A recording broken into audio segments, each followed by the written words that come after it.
So a number of years ago, an employer and I sat down, and he said, Heather, you really need to get out of your comfort zone, because only then will you grow. So little did he know that at that time, at home, I had a folder that inside was tucked a Fulbright brochure, and every once in a while I would pull it out, and I would say, I don't know how, when, or where, but I knew I had to make a change in life to have more meaning and to have more purpose in life. So with a leap of faith, I packed my bags with curiosity, I said goodbye to my friends, and I kissed the corporate world goodbye. And I came back to Ohio State to study environmental science. So with one of my first scholarships while back in school, I found myself living among Tibetans in a very small village of 52 families. So the village is set in a very remote area in a very deeply incised valleys at the foot of one of the most sacred glaciers in Tibet. So living in Tibet also meant that there was no shopping to be found, except for cheap cigarettes, Dali beer, and firecrackers. So one evening, a group of the ladies came by and they said, come on, we're going to go down and visit the new baby and mother down the road. And I panicked because I didn't have one gift prepared for that baby.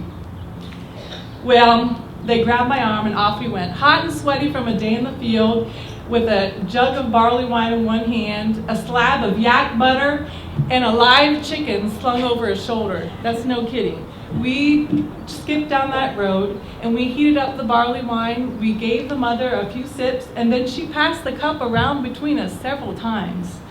That night, we laughed all night.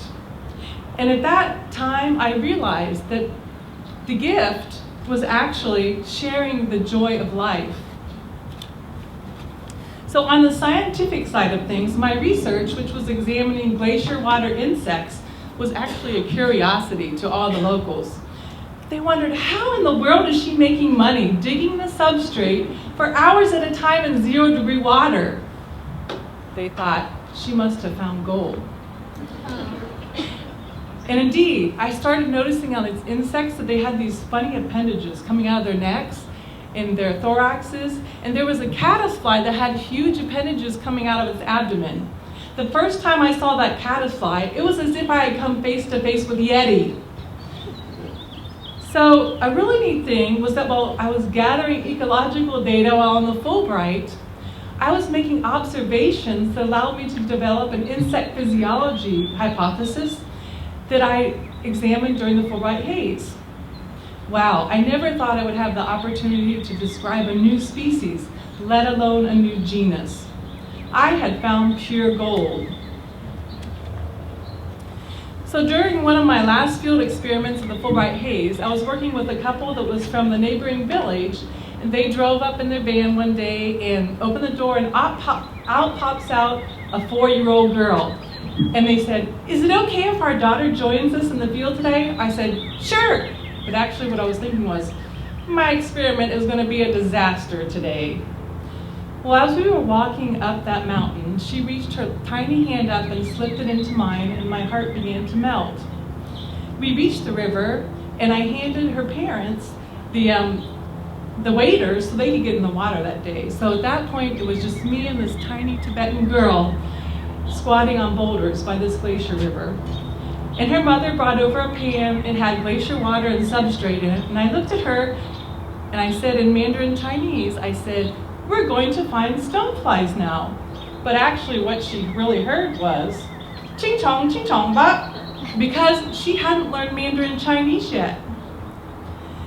So we watched the pan until, boop, out will pop a stonefly. She would point, I would scoop, and then I would hand her the scoop with the stoneflies, and she would put it into the experimental tank. Thank goodness for those sharp little eyes that day. She had amazing concentration. In fact, she was the best field assistant I have ever had. So even though we didn't share a common language that day, we spoke the language of discovery and shared mutual excitement over these little stoneflies. The stoneflies had no idea what they meant to us today. They were our pure gold, and the entire universe was our gift that day. So most of all, as I look out at all of your beaming faces and shining eyes, I really hope that you leave your comfort zone on your Fulbright or Fulbright-Hays. It is a wonderful place to grow. So listen, learn, and find your gold and accept the gift. That is sharing the joy of life with the people who will be surrounding you during the Fulbright-Hays, or Fulbright experience, Fulbright or Fulbright-Hays. So, in ending, I would like to thank a couple of very special people in the audience. And the first one, and they both helped me to realize my Fulbright dreams. And the first one is Emeritus Professor Richard Moore. He was my master's thesis advisor, and I hope you all have an advisor like him and people that surround you like that.